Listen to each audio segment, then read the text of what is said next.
no son zesfenu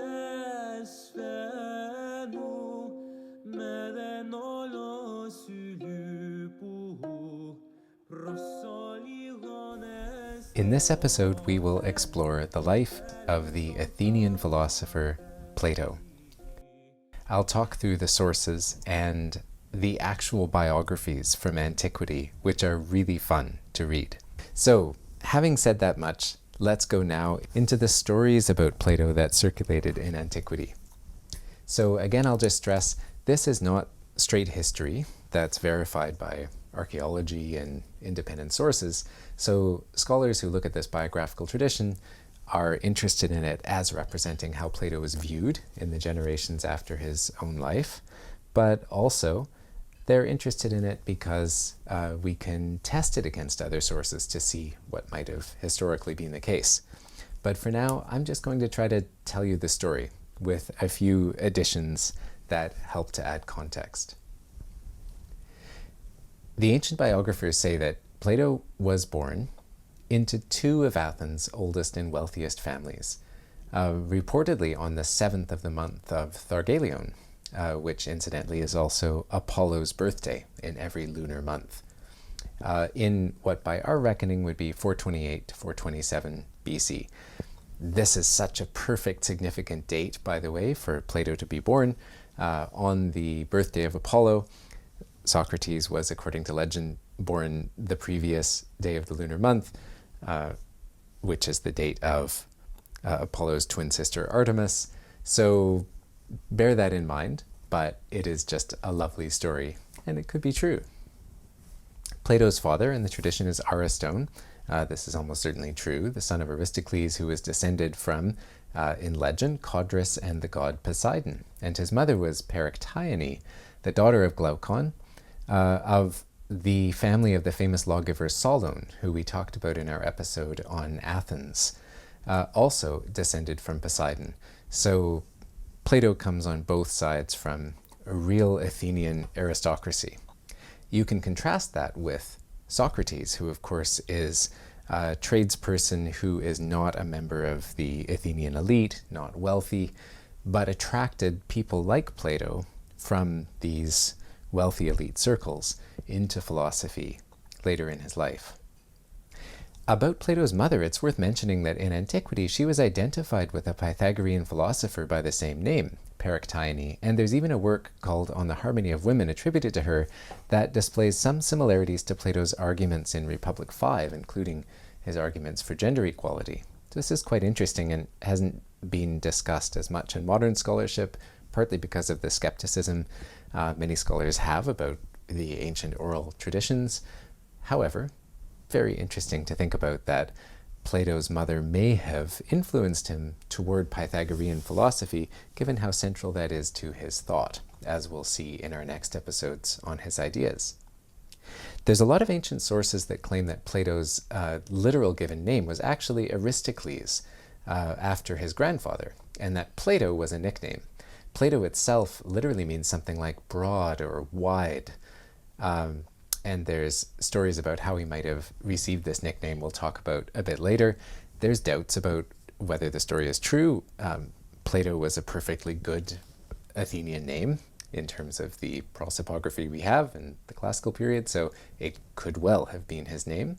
But it's a really nice story, especially when we get to the question about how he received the nickname, which we will soon. Many of Plato's family members, belonging to the elite as they did, were active in Athenian politics. Plato himself would later disavow many members of his family, especially those who participated in the Tyranny of the 30, which we've talked about before in 405 to 4. That's when a Spartan-installed kind of miniature oligarchy with military support overthrew the democracy of Athens and later was overthrown in turn. The Tyranny of the 30 was incidentally hostile to Socrates, or at least perceived to be, because Socrates refused to be complicit in their actions. There's some other legends around Plato's birth that are really worth mentioning when we're talking about the story. So there's the story that his real father was the god Apollo. The story goes like this. They say that a vision of Apollo appeared to Ariston, that's his father, in the night, instructing Aristo not to have intercourse with Tyranny until she gave birth, and that he obeyed. So this is a tradition we find in Olympiodorus and Diogenes Laertius and other sources. It goes really well with the story that Plato's birth was on Apollo's birthday, and it's a theme we also see in hagiographies of Pythagoras that we've talked about before in our series. So of course, whether or not we're taking it literally, there's a symbolic meaning to this claim, which is taken up by later Platonist philosophers in an interesting way. So later Platonists will say that Plato, in any case, belongs to the inspired Ceres or Sera of the god Apollo. He is uplifting, literate, and inspirational in the way that Apollo is. He uplifts souls and heals them in the way that Apollo does. So there's a tradition we see in some of the anecdotes that Apollo brought Plato forth to heal souls as he brought the god Asclepius forth to heal bodies. There's also lots of traditions about how Plato was educated, some of which may pick up Plato's own comments on education in his dialogue. So, for example, there's the story that he studied letters and literature with Dionysius, who was a well-known grammar school teacher, and of course that he was deeply literate in Athenian traditions of poetry, writing, and myth, that he studied gymnastics with a wrestler named Ariston, and here we get to the promised story of how he got his nickname in the tradition. So, Platon literally means the broad, as we mentioned before, and on one story, he was such a successful wrestler, and he was just so broad-shouldered and tough that Ariston, his wrestling teacher, gave him this nickname, especially when he went to wrestle at the Isthmian Games, one of those regular games like the Olympics. There's also stories that he got the nickname for other reasons, though, because his forehead was broad or because his style of writing was so wide-ranging that he could affect almost any style.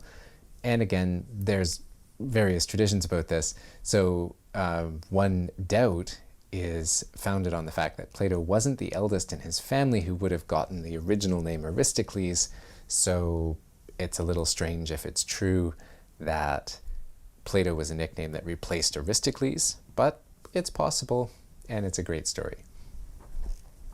There's also a tradition that Plato studied painting and the mixing of colors. Again, this might come from some of his own comments in the dialogues, and that he studied music. Music was absolutely important to Plato as far as he represents his characters discussing the critical role of music in education, for example, in Republic 2-3. He also composed poetry, including dithyrambs, lyric, and tragedy, and there's a tradition that he acted as choregos, supporting an Athenian chorus. And it's pretty clear from the dialogues that he enjoyed comedy. He puts the comic poet Aristophanes on the stage, and he also seems to have a pretty good sense of humor. So as you think about the young Plato, you can imagine this young man who is a really successful champion wrestler, who's getting a basic education in all the disciplines from music and the arts to literature, and who has a particular interest in poetry. These traditions make pretty clear that Plato read widely early in his life, that we can picture him as a teenager sitting in the Muses' garden of Hecatamos, which is a destiny-laden image because that garden of Hecatamos is where he would later found the Academy. It's where it gets its name. And often that he liked to read the aphorisms of the pre-Socratic philosopher Heraclitus, who he would later study in much depth. Heraclitus, incidentally, who was understood by the Athenian philosopher Cratylus as claiming that everything was in flux, pantare, everything flows. Plato, as we mentioned before, was passionate about poetry and had a promising career, the tradition says, until, at the age of 20, he first heard Socrates speak. And he was so inspired by the humility and the freedom of inquiry, the open mind and heart, and the relentlessness of Socrates' search for the good life, that he actually set fire to his earlier poetry and threw his poetic talents into a life of philosophy. The tradition also says that the night before Plato met Socrates, Socrates had a telling dream of a newborn swan, a symbol of Apollo, and he suspected as soon as he met the young man that he was the swan. So that tradition definitely focuses on the relationship between philosophy and poetry, which is something Plato will talk about as well. Plato is sometimes presented as a critic of poetry, which is certainly true, that is, of its literary pretensions, but it's important to stress that Plato also has positive, deeply positive things to say about inspired, genuine and sincere poetry in the Apology and in the Phaedrus and in the Ion. It's really just imitative poetry that he reserves his critique for. And Plato, like many of the Socratics, used his own inspired poetic talents to try to carry across that original, profoundly inspirational impression of Socrates to people, especially young people, all around the Mediterranean world. In the biographical tradition, he actually published some of these dialogues of Socrates during Socrates' own lifetime, which Socrates thought was hilarious. There's anecdotes about this in Diogenes Laertius, Book 3, for example, chapter 35. So we come now to two important events in Plato's life. I'm not giving a lot of context to the historical events going on at the time, which we might get to look at in more detail in a separate episode. But one of the crucial events that happened as Plato was coming into middle age was that Athens' hubris and violence and self-destructiveness, arguably in the last decades of the Peloponnesian War with Sparta, led to the rule of the 30 tyrants we mentioned before, installed by the Spartan king. So Plato saw the demise of the democracy around him, even though it was then reinstalled on a fragile footing in the beginning of the 4th century. So imagine seeing democracy collapse around you and turn into tyranny in a way that nobody had imagined after a terrible war. The other major decisive event to consider is the execution of Socrates, who had had such a profound impact on him and had so inspired him, by the Athenian state, by the democracy in 399, on charges of impiety and corrupting the young, even though this sentence was later reversed. So if you think that collectively Plato was seeing the collapse of the state that he knew and loved, and individually he was experiencing the loss of his dearest friend, inspiration, and teacher, as well as his philosophical role model, all around the same time in his life. In that 7th letter we mentioned at the beginning, which is the most likely of the letters to be genuinely by Plato, he is represented as writing this: "When I was a young man, I had the same ambition as many others. I thought that I would go into public life as soon as I came of age, and certain happenings in public affairs favored me. The constitution we had then, being anathema to many, was overthrown, and a new government was set up consisting of 30 with absolute powers. And some of these men happened to be relatives and acquaintances of mine, and they invited me to join them at once in what seemed to be a proper undertaking. My attitude toward them is not surprising because I was young. I thought they were going to lead the city out of injustice. I watched them eagerly, but they showed in a short time that the preceding constitution had been a precious thing."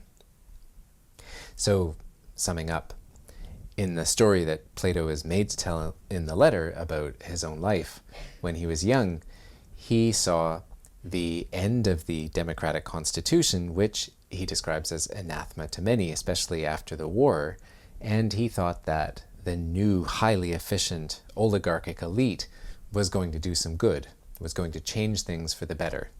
And we can understand this maybe when we reflect on how easy it is to think that all the complicated checks and balances of a democracy aren't really doing a lot of good, or that somehow it would be surely quicker just to fix everything up quickly. And Plato himself talks about this in the Republic in Book 9, Books 8 and 9, where he describes, among other things, how easy it is for a democracy to collapse into tyranny because of the charismatic promises that a would-be tyrant can make. So he acknowledges that he was wrong to have such positive hopes for this oligarchic elite. He saw them do worse things than the government before, and he was horrified, and he later disavowed them even though they included his own family members. And this touched him personally because he saw their treatment of Socrates. Socrates, he says, who I would not hesitate to call the justest man of that time. They tried to name him as one of a group sent to arrest a certain citizen who was to be put to death illegally. Socrates refused, risking the utmost danger. And when I saw all this and other things like it, I was appalled and drew back from that reign of injustice. Not long afterwards, he goes on, the rule of the 30 was overthrown, and with it the whole constitution, but by some chance, certain powerful persons brought into court the same friend Socrates, preferring against him a most shameless accusation, and one which he, of all men, least deserved. For the prosecutors charged him with impiety. We've talked about this before in our episode on Socrates and how tricky it is to pin down exactly what the charge meant, but enough to say for now that it was a capital offense. And the jury condemned and put to death the very man who, at that time when his accusers were themselves in misfortune and exile, had refused to have a part in the unjust arrest of one of their friends. And this is all from the Glen Moreau translation, which you can find in the Cooper and Hutchinson edition of Plato's Complete Works. So clearly from those reports in the letter, you can see that Plato was devastated by the actions of the 30 tyrants and by the execution of Socrates. And the biographical tradition tells us that he stayed in Athens for a while after these events, trying to find his footing, trying to study philosophy with friends and teachers. He spent more time studying Heraclitus, the philosophy of flow and flux, which we also have an episode on, with the teacher Cratylus, and the philosophy of Parmenides, the kind of contrary to that, focusing on stability and constancy with Hermogenes. These would be really important later in his life because much of his own metaphysical philosophy, especially if we can trust Aristotle's account of how it developed, evolves as a kind of effort to bridge and reconcile the flux of Heraclitus with the constancy of Parmenides, arguing that the flux doctrine of Heraclitus, as Cratylus describes it, really applies to the world that we see, touch, taste, hear, and smell, the world of the senses, but Parmenides' picture of constancy is right for the world of the mind, and Pythagoras' theory of mathematics can help us bridge the space between them. But for now, you can just imagine him a little bit adrift, maybe alarmed and disillusioned with the state, just trying to think about what to do and what to read and what to think. And the story goes that he then left Athens to try to find companionship with other friends of Socrates. First with Euclides in Megara, with some other comrades of Socrates there. Euclides emphasized the study of the good and of logic. Then with Theodore in Cyrene, which is in North Africa, who was a friend of Socrates. He appears in Plato's dialogue The Theaetetus and was an expert mathematician. So coming back for a minute just to reinforce the intellectual significance of some of these biographical anecdotes, if it's true that the stuff Plato was reading was especially related to Heraclitus and Parmenides, that's intellectually important because of how he'll later describe the ideal philosopher.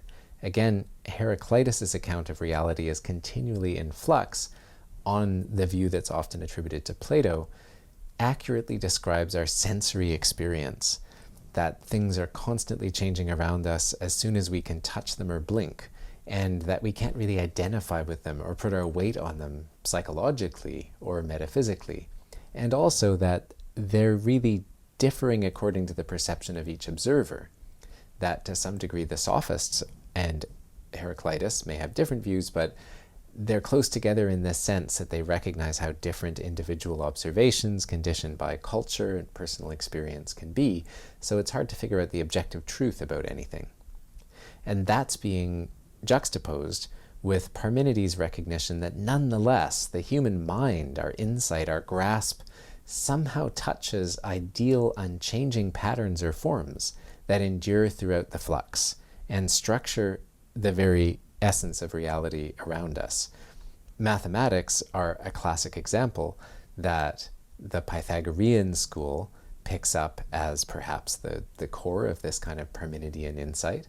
And indeed, there are ancient traditions that Parmenides himself was a Pythagorean or was taught or inspired by Pythagoreans. So all of this is to say that at least on the way Plato's philosophy's development is represented by later sources like Aristotle, his reckoning with these two extremes and his attempt to bring them together is going to be really important. So this aspect of his early life is meaningful.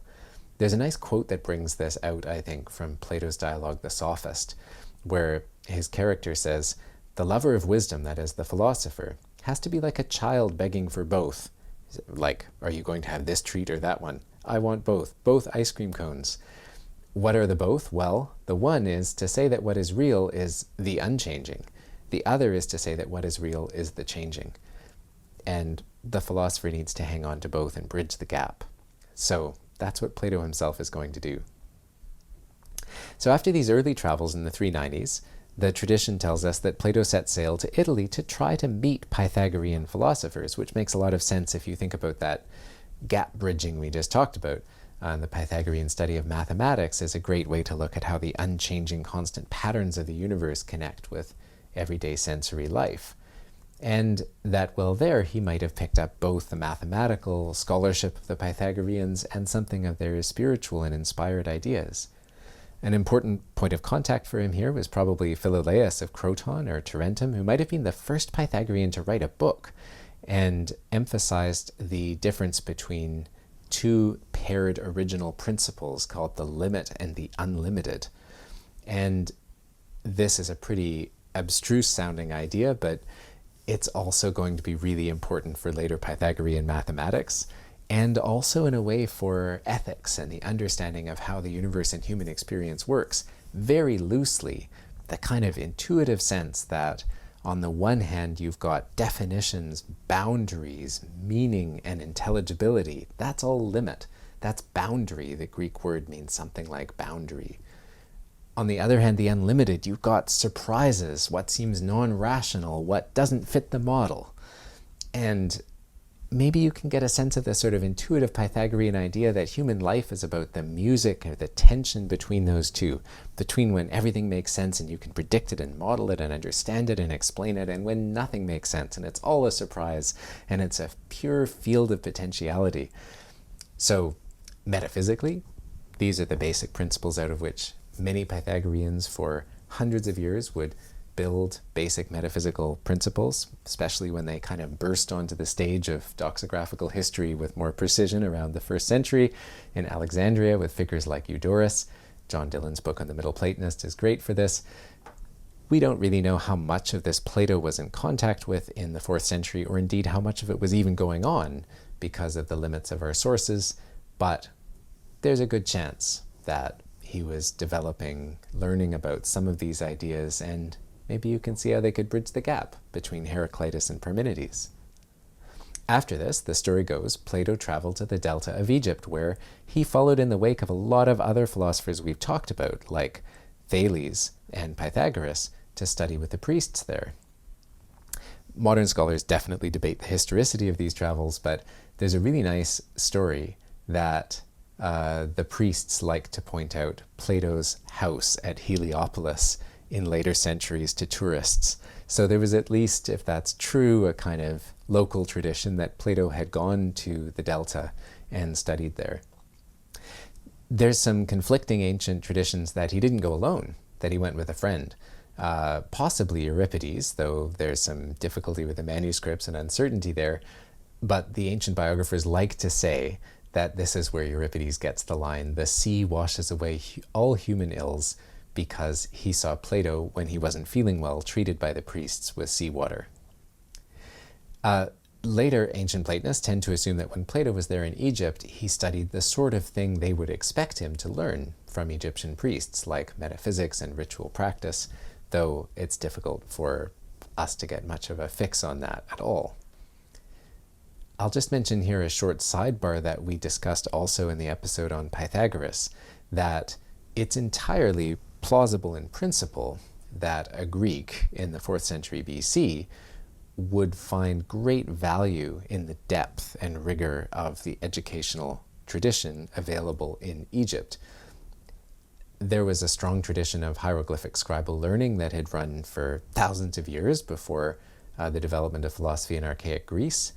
Ways of organizing encyclopedic knowledge or cosmology in word lists that included astronomy, human professions, and more. Interesting aspects of kind of wordplay that allowed for symbolic and polyvalent meanings to develop in Egyptian wisdom literature, especially in the late period, which is around the time we see these Greco-Egyptian contacts flourishing. There's lots to learn about geography. There's curiosity about these topics, as we know from Book 2 of the historian Herodotus, traveling up the Nile and wondering what's going on with the flood of the Nile, which is so unusual. There's a lot of perception among the Greeks of Egyptian expertise in arithmetic and geometry, a strong tradition that geometry is founded as a discipline in Egypt. There's, of course, an interest in Egyptian ethics and theology and ritual expertise, and there is some local Egyptian evidence in Egyptian language for non-Egyptians being taught, even though it's rare. So that's just to say, though, there's a lot of skepticism about the reliability of these biographical accounts of Plato going to Egypt to study, just like with Pythagoras, and it's difficult to get much of a control on what actually happened. It's not prima facie impossible or implausible that a Greek might go to Egypt in the 4th century to try to learn something, and that there was knowledge there to learn. It's also worth mentioning that in the Platonic dialogues, Plato likes to show Socrates offering Egyptian myths. For example, in the Phaedrus, there's a myth that's presented as Egyptian on the origin of writing, and he has other characters present as prestigious Egyptian learning, knowledge, and records. The beginning of the Timaeus is a famous example where one of Plato's relatives describes an oral tradition that Solon tells based on an Egyptian priest outlining historical records, offering this impression of an intimacy between Egyptian and Athenian philosophy and outlining psychological and political principles that are comparable to those of Plato's own Republic. And incidentally, this is where the famous Atlantis myth originates. We're also told by the biographical traditions that Plato didn't only travel to Egypt to learn, he also hoped to meet Persian Magoi, that is Zoroastrian priests and philosophers, for exchange and instruction. He wasn't able to get to Persia because of all the political tensions that were going on between different Greek polis in Persia and some other major events in the region, but he might have gone to the Phoenician coast instead and probably got a chance to talk with Magi or Magoi while he was there. So if we try to get a kind of picture of Plato's travels in this period, it's complex, but imagine we start from Athens and he makes his way down to Cyrene and he goes to Italy to talk to the Pythagoreans, and maybe he goes to Egypt, to Heliopolis to study, gets to Phoenicia, talks to some of the Magoi, picks up some Zoroastrian ideas and principles. Interesting to think about this because there's also a kind of dualism of a sort between mental and material reality in Zoroastrian philosophy, and then back to Athens again. So not to say that is literally or directly how Plato traveled, but it's how the biographical tradition in antiquity says he traveled, and it's a lovely story. But we're not quite done the story. So Plato was now about 40, and imagine that he'd been traveling, he'd been learning, his dialogues were getting published, possibly by this point, or maybe mostly later, but he might already have had some writing out there, and he was already well known enough that when he traveled to Sicily to see the island and to study the volcano in Mount Etna, he was summoned by the tyrant or Tyrannos of Syracuse, Dionysius. That's the same place where Athens, incidentally, had lost a lot of her army decades earlier in the Peloponnesian War, and he went there to discuss philosophy. The story goes that he right away befriended Dionysius's brother-in-law, Dion, who had a true interest in philosophy, not just a superficial one, and that Plato and Dion fell madly in love. Meanwhile, Plato was talking to Dionysius and explained patiently why tyranny was bad for the tyrant, so he should stop being a tyrant. And Dionysius said, "You're talking like an old fart," to translate gerontiosi. And then Plato replied, "Well, you're talking like a tyrant." Dionysius, the story goes, was pretty mad and tried to have Plato killed on the spot, but Dion, who had fallen in love with him, managed to save his life. Dionysius was still smarting. Apparently he didn't take rebuttals well, so he persuaded a Spartan who was around to capture Plato and sell him into slavery, so Plato was nearly killed. But a friend from Cyrene, that place in North Africa he'd visited before, named Anicetus, came across Plato as a slave and recognized Plato because he'd seen him before, and promptly purchased him and sent him back to Athens. Whereupon Plato's friends in Athens got some money together to give to Anicetus to say thank you, but he gave it back and suggested, "You should all buy Plato a house." So they bought Plato a house with that money, with the ransom money, in the garden in the grove of Hecatamos, the garden of Hecatamos. That became the academy. So according to the biographical tradition, that's how Plato got the money in the house in the academy. Here, if you're watching on video, you can see an image of a mosaic from Pompeii from the 1st century that scholars have sometimes thought might represent Plato's academy. You can see this sort of image of Plato teaching and reflecting outdoors, which is quite lovely. And remember that it's an outdoor garden and colonnaded space for discussion. It's not like a modern lecture theater. But you can picture Plato here starting to ask his questions and teach and pass on what he's learned, alongside writing these questioning, inquisitive dialogues where we get most of our knowledge about him. So it's around this time that Plato goes back to the academy and settles into this nice little house, begins to give talks and exchange conversations. And the later biographers say he attracted a lot of people to learning that way, both men and women. He published the dialogues that became so popular. Maybe some of them were out there already, but at this point he was writing at a high clip. Remember, he's going to write about 500,000 words. And they were seen as a kind of new genre, neither quite tragedy nor quite comedy, more similar to the mimes of Sophron. There's some later reports that suggest Plato's own style was less ironical than Socrates, but also kind of more humorous or less solemn than the Pythagoreans. We also have these tantalizing impressions of the effect he had on Athens comedians, except they're just these little anecdotes, and it's hard to know quite what to make of them, but I'm going to share them with you because they're pretty fun.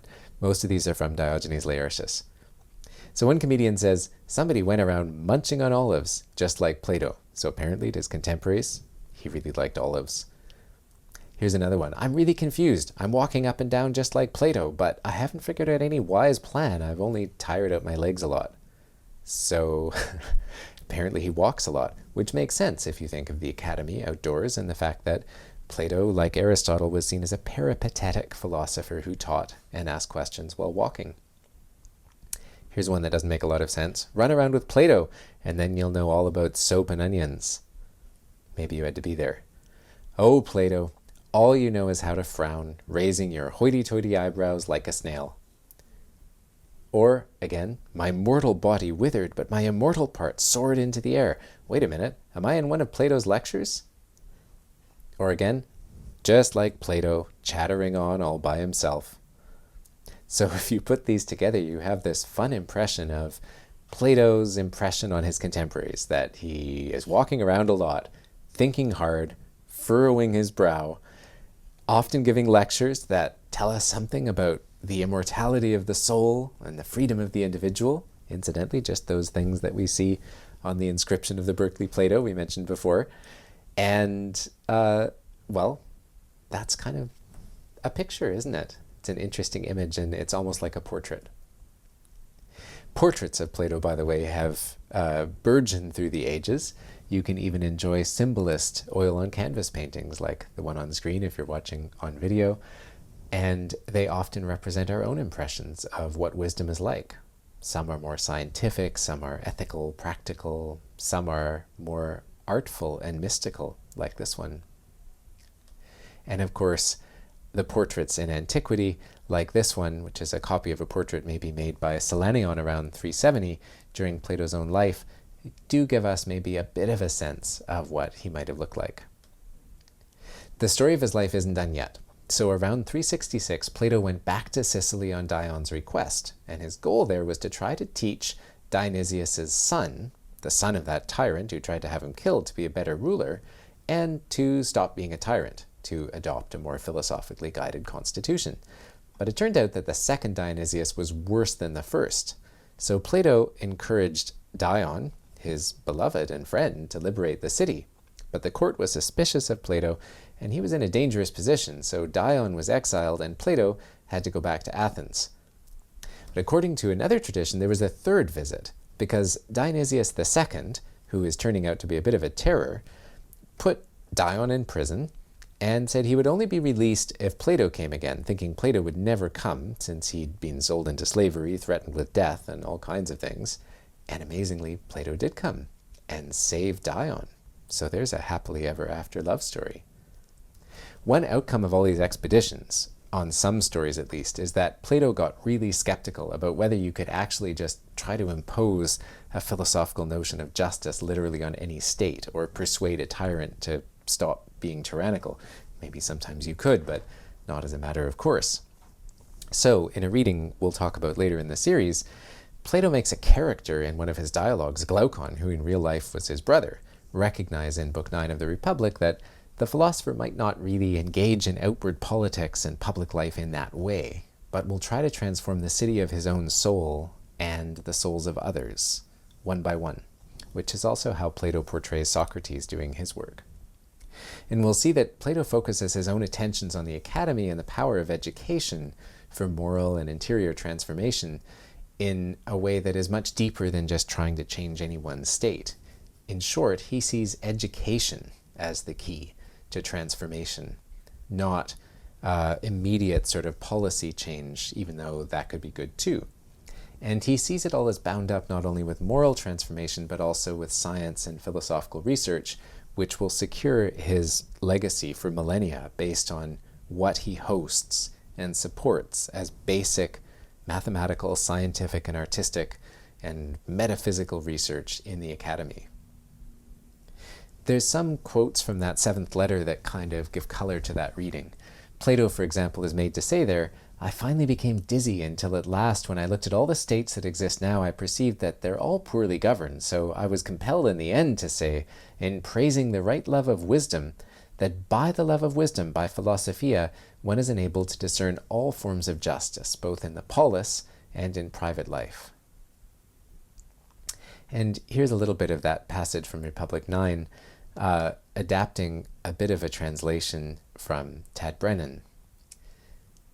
"The philosopher," says Socrates there, and this again is Socrates, the character presented by presented by Plato, "the philosopher will look to the constitution within them and guard against disturbing it. That is not the constitution on the outside, first of all, but the constitution on the inside, the politeia of your soul, which involves how you organize your motivations and perceptions, your reason, your emotion, and your appetites into harmony." And Glaucon, Plato's brother, says back to Socrates, "If that's their real concern, then they won't get into political life." And Socrates says, "Yes, they will, in the polis of themselves." To translate this way, the Greek engate heotu pole kamala with Brennan, which I think is right. Maybe there's an archetype of that polis laid up in the heavens for anyone who wants to gaze on it and settle themselves there as a citizen. This is one of the sources of the image of a kind of heavenly city that will be important in late antiquity. But here the idea, I think, is pretty clear that if we want to change the world, we have to start by changing ourselves, by cultivating harmony in the city of the soul. And in fact, to get into ta politica, that is, the life of the polis that is inside of us.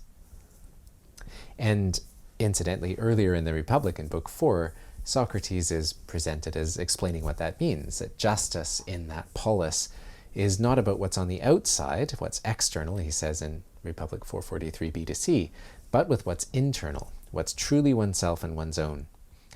A just person sets themselves in order, harmonizes the three parts of themselves, that is, reason, spirited emotion, and desire, like the three limiting notes in the tuning of a lyre or musical scale. From having been many, they become one, and whatever they do, they believe that action to be just and beautiful that cultivates this inner harmony.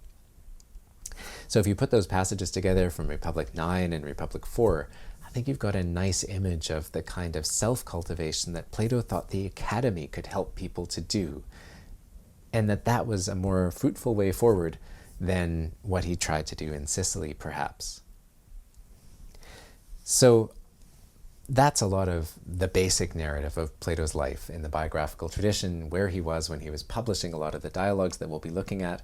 Of course, one of the themes that comes up a lot in Plato's dialogues is love. For example, in the Symposium, where Socrates is made to say that love is the only thing he understands. And this also comes up in the biographical tradition, that the frenzied inspiration of love, the kind we find in the Symposium with Alcibiades or the Phaedrus and elsewhere, while this idea of eros or love as a central analog for philosophy is a consistent theme in this tradition as well, to the degree that there's even poetic epigrams attributed to Plato. And I'll read you some of them. These are from the Greek Anthology, 7, 669, 99, and 78. You gaze at the stars, my star. Would that I were heaven, that I might look at you with many eyes. Or dedicated to Dion. Dion, the gods spilled your widespread hopes upon the ground after you had triumphed, noble in your works. And so in your vast homeland you lie, honored by your fellow citizens. O Dion, you who drove my heart mad with love. Or again, my mistress is Archianassa, on whose very wrinkles there is bitter love. Hapless are all you who met such beauty on its first voyage, through what a fire you passed. So, on to the final years of the story. After Plato had published many of these dialogues, they had a great reception and he was a well-known figure. The Academy was becoming a center for the budding study of philosophy, mathematics and engineering, poetry, ethics, and more.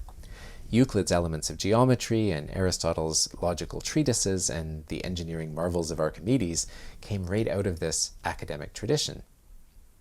Plato's contemporary, Socrates, ran a competing school in Athens, not to be confused with Socrates, that was actually initially more successful than the Academy and had a different kind of conception of what philosophy was about.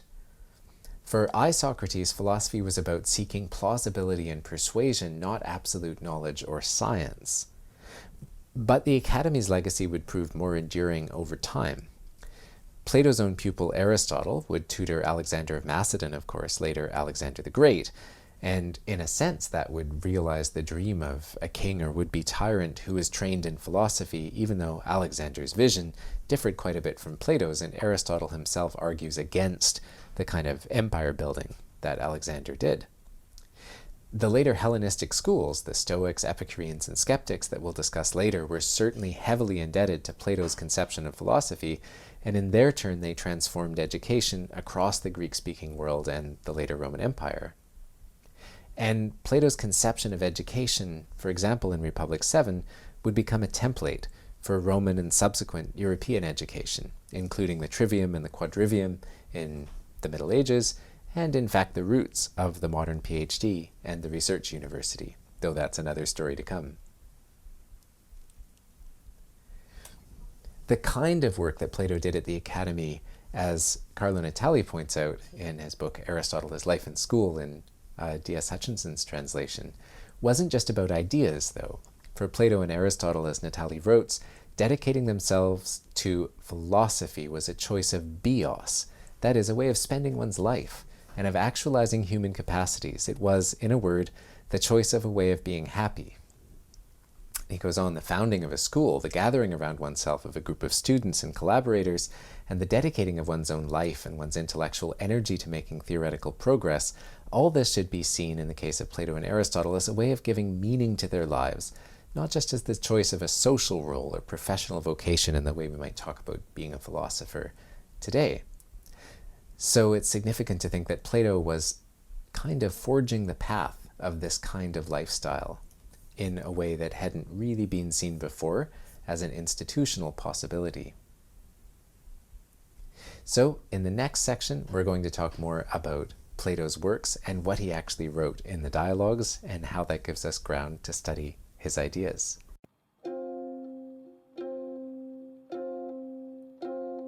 No